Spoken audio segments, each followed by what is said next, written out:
अजीबोगरीब माहौल बनाया जा रहा है। हकीकत ये है कि 9 मई को हमारे कप्तान, आपके कप्तान, आलम इस्लाम के लीडर, इस मुल्क के लीडर इमरान खान को गलत अंदाज में गिरफ्तार किया गया। हमारा दिल तोड़ दिया। जिस तरीके से उसको धक्के मारे गए, जिस तरीके से एक इस कौम के लीडर को बेइज्जत करने की कोशिश की, पूरी कौम का दिल टूट गया। आज हमारे 16 साथी शहीद हुए। हमने पुरअमन एहतजाज करना हमारा हक है। पुरअमन एहतजाज हमारा हक है।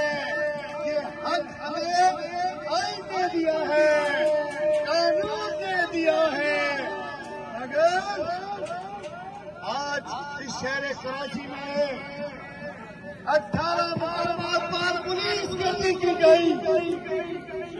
बिलावल जरदारी, तुम्हारी कांपे क्यों टांग रही है?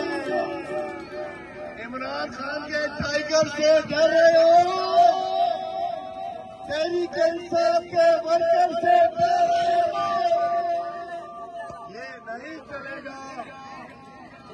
अल्हम्दुलिल्लाह पूरे कराची में हमारे जुलूस निकले हैं, रैलीज निकली हैं, एहतजाज हुए हैं, इसलिए कि हम ये समझते हैं कि हमारे कप्तान से नाजायज हुआ है।